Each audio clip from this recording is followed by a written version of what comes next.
हरे कृष्णा कृष्ण कृष्ण हरे हरे, हरे राम राम राम हरे हरे।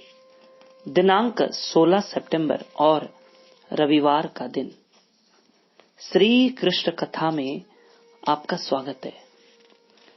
प्रिय भक्तों, आज रविवार का दिन है और मैं आपको राधा रानी की महिमा सुनाऊंगा आज और कल, क्योंकि कल सोमवार के दिन राधा अष्टमी है और दोपहर 12 तक व्रत है।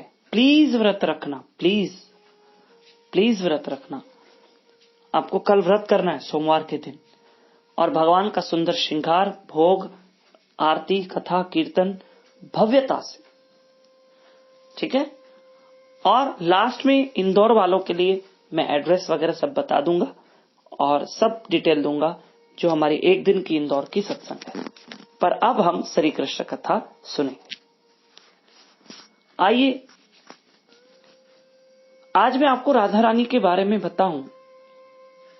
मैंने जो बापूजी की बुक से सुना है, राधा रानी जो एक स्त्री नहीं है, राधा रानी कोई एक लड़की नहीं है। राधा रानी स्वयं भगवान कृष्ण है। कृष्ण ने अपने दो हिस्से किए हैं, एक कृष्ण है तो दूसरा राधा रानी। कोई भेद नहीं, कुछ अलग नहीं। और एक बात बताऊं आपको, शब्द राधा क्या है बताऊं? रा थे, और आज का कोड वर्ड है राधे। अब समझना, रा बोलने से अगर हम राधे बोलते हैं ना, और पहला जो अल्फाबेट है वर्णमाला रा बोलने से कृष्ण हमें अपनी भक्ति दे देते हैं, और धे बोलने से पहले कृष्ण उस भक्त तक पहुंच जाते हैं। जो राधे बोलता है ना, उस भक्त तक कृष्ण पहुंच जाते हैं। राधे दे बोलने से पहले कृष्ण पहुंच जाते उस जीव के पास जो मेरी राधा रानी का नाम ले रहा है, मैं उसके पास चला जाऊं। राधा नाम में एक आकर्षण है। सुनो, राधा शब्द में क्या है मैं आपको बताऊं।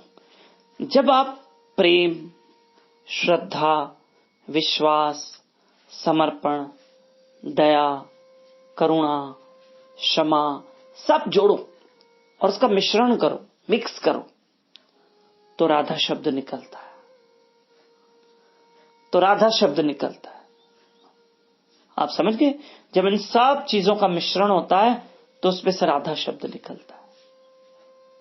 राधा मीन्स समर्पण, राधा रानी मीन्स प्रेम, राधा रानी मीन्स क्षमा। आपने राधा रानी के हाथ में कोई हथियार देखा है? त्रिशूल, तलवार, कुछ भी, चक्र, कुछ नहीं। आपने कभी किसी कथा में सुना है कि राधा रानी ने किसी असुर, किसी पापी को मारा हो? कभी नहीं। राधा रानी इन चीजों में जाती ही नहीं है। राधा रानी को सिर्फ एक ही चीज पसंद है, वो कृष्ण है। क्या तो हमारी राधा रानी का प्रेम होगा ना कृष्ण के प्रति। और राधा रानी जो है वो सिर्फ और सिर्फ भक्तों को क्षमा करती है। जैसे एक छोटा सा बापूजी प्रसंग सुनाते हैं कि एक बार एक पाप कर्मी व्यक्ति को जब नरक लेके गए,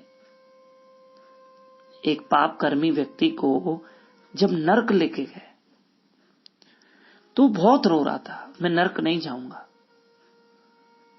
तो उसने यमराज से एक ही बात कही कि सिर्फ एक बार मुझे कृष्ण के सामने लेके चलो, बस सिर्फ एक बार। तो ठीक है, ब्रह्मा जी ने ये बात मान ली और यमराज जी ने मान ली। ब्रह्मा जी ने कहा एक बार इसको कृष्ण के पास लेके चलो। वो जीव जो पापी था, वो चाहता था कि एक बार कृष्ण मुझे अगर माफ कर देंगे तो फिर ठीक है, नहीं करेंगे तो आप मेरे कर्मों की सजा मुझे देना।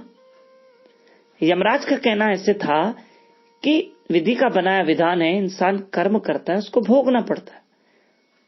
और तुम्हें क्यों कृष्ण माफ करेंगे? तुमने कर्म किए हैं, तुम भोगो, चलो नरक। पर उस जीव आत्मा ने बहुत जिद की, लेके जाना पड़ा उस आत्मा को पास। उस आत्मा को भगवान श्री कृष्ण के गोलोक धाम में लेके जाना पड़ा, गोलोक धाम के बाहर।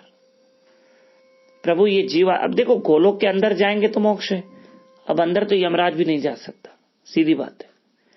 गोलोक में यमराज भी नहीं जा सकता, वैकुंठ जा सकता है यमराज, विष्णु के लोक में, लेकिन यमराज गोलोक नहीं जा सकता